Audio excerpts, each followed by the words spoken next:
नमस्कार, डेली बज इंडिया देख रहे हैं आप। मैं हूं आपके साथ गौरांशु श्रीवास्तव। केवल 4 महीने पहले ही मुख्यमंत्री बने तीरथ सिंह रावत ने सीएम पद से इस्तीफा दे दिया। इसी के साथ उत्तराखंड में पिछले कई दिनों से जारी सियासी हलचल का क्लाइमेक्स आ गया है। राज्य को एक बार फिर से नया मुख्यमंत्री मिला है। तीरथ सिंह रावत के बाद पुष्कर सिंह धामी उत्तराखंड के नए मुख्यमंत्री बने हैं। लेकिन यहाँ सबसे बड़ा सवाल यही है कि बीजेपी में ऐसा क्या हुआ कि तीरथ सिंह रावत को केवल 4 महीनों में ही अपनी कुर्सी छोड़नी पड़ी। सीएम पद की शपथ लेते समय तीरथ सिंह रावत विधानसभा के सदस्य नहीं थे। 6 महीने के अंदर ही उनका विधायक बनना जरूरी था। ऐसे में तीरथ सिंह रावत के इस्तीफे के पीछे कारण ये बताया गया कि कोरोना काल में राज्य में उपचुनाव नहीं हो सकते। ऐसे में किसी तरीके का कोई संवैधानिक संकट खड़ा ना हो, इसीलिए उन्होंने इस्तीफा दे दिया। लेकिन तीरथ सिंह रावत के इस्तीफे की वजह संवैधानिक संकट ही है या फिर उत्तराखंड का नाराज साधु संत समाज, अब ये कहना थोड़ा मुश्किल है। हालांकि अपनी साख को बचाने के लिए पार्टी के नेताओं का तो यही कहना है कि नवंबर में चुनाव नहीं हो सकते, इसीलिए तीरथ सिंह रावत को जाना पड़ा। फिलहाल वजह चाहे जो भी बताई जाए, लेकिन इतना तो तय है कि तीरथ का इस्तीफा भाजपा की अंदरूनी लड़ाई का ही कारण है। पार्टी को तीरथ से जो उम्मीदें थी उन पर वो खरे नहीं उतर पाए। देवभूमि कहा जाने वाला राज्य उत्तराखंड एक धार्मिक राज्य है, जहां का एक बड़ा हिस्सा पुजारियों, साधु संतों या फिर भक्तों के नाम है। इस राज्य में सत्ता पाने और छीनने में इन समाज की बड़ी भूमिका है। ऐसे में राजनीतिक पार्टियों की कोशिश संत समाज को साधने की रहती है। यही कोशिश बीजेपी की भी है। माना जा रहा है कि पुजारी और संत समाज त्रिवेंद्र सिंह रावत से नाराज चल रहे थे और यही वजह है कि उन्हें सीएम पद से इस्तीफा दिलाकर तीरथ सिंह रावत को मुख्यमंत्री बनाया गया।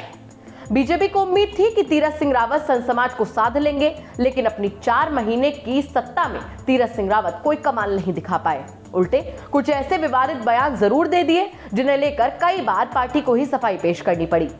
हालांकि तीरथ सिंह रावत इसी साल जब 9 अप्रैल को अपने जन्मदिन पर हरिद्वार गए थे, तब उन्होंने साधु संतों को आश्वासन दिया था कि वो जल्द ही उत्तराखंड के 51 मंदिरों और देवस्थानम बोर्ड को सरकारी नियंत्रण से मुक्त कराएंगे। लेकिन फैसला अब तक नहीं लिया जा सका, लिहाजा पुरोहितों ने अभी धरना शुरू कर दिया है। वहीं 4 धाम की यात्रा कैंसिल होने से भी पुजारी तीरथ से बड़े नाराज हैं। इसी के साथ अपने केवल 4 महीने के कार्यकाल के दौरान ही उनके कई बयान विवादों में आ गए। जैसे उन्होंने प्रधानमंत्री मोदी की जमकर तारीफ की। तारीफ तक तो ठीक था, लेकिन वो तारीफ करते करते थोड़ा ज्यादा ही आगे बढ़ गए। उन्होंने पीएम मोदी की तुलना भगवान राम और श्री कृष्ण तक से कर डाली। फिर उन्होंने महिलाओं की फटी जीन्स पर कमेंट किया। इस पर तो कितना बवाल मचा वो आपको पता ही है। लेकिन वो यही नहीं रुके, फिर उन्होंने ज्यादा बच्चे और राशन वितरण के बीच का कनेक्शन बताया। उन्होंने कहा कि जिनके ज्यादा यूनिट यानी कि ज्यादा बच्चे हैं, उन्हें ज्यादा राशन मिलता है। इस बीच वो एक और गलती कर बैठे। वो कोरोना मैनेजमेंट के लिए भारत की तारीफ कर रहे थे, लेकिन अपने बयान में वो ये भी बोल गए कि अमेरिका ने भारत पर 200 सालों तक राज किया। फिर इसके बाद जब पूरा देश कोरोना की दूसरी लहर का कहर झेल रहा था, तब तीरथ सिंह रावत ने कहा कि मां गंगा की कृपा से कोरोना नहीं फैलेगा। ये उनके कुछ ऐसे बयान थे जो बीजेपी को भी रास नहीं आए और यही कारण रहा कि उनका इस्तीफा भी राज्यपाल को सौंप दिया गया। अब उत्तराखंड में 1 साल से भी कम समय में अगला विधानसभा चुनाव होने जा रहा है। लिहाजा अब तीरथ सिंह रावत के इस्तीफे के बाद बीजेपी को एक ऐसे सीएम की जरूरत थी जो कि राज्य के संत समाज को साध सके और चुनाव भी जिता सके। तीरथ सिंह रावत के बाद पुष्कर सिंह धामी उत्तराखंड के नए मुख्यमंत्री बने हैं।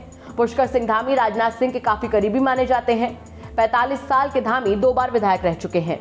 वो उत्तराखंड के पूर्व मुख्यमंत्री भगत सिंह कोश्यारी के विशेष कर्तव्य अधिकारी भी रह चुके हैं।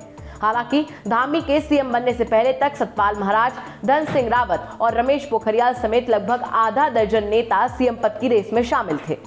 पार्टी नेताओं के एक वर्ग ने पूर्व मुख्यमंत्री त्रिवेंद्र सिंह रावत के नाम की भी काफी सिफारिश की थी, लेकिन किस्मत ने साथ दिया तो पुष्कर सिंह धामी का। आपको हमारी खबर कैसी लगी कमेंट सेक्शन में जरूर बताइएगा। साथ ही साथ हमारे चैनल को सब्सक्राइब कीजिए और बेल आइकन जरूर दबाइए ताकि दिन भर की बड़ी खबरों से आप बेखबर ना रहें।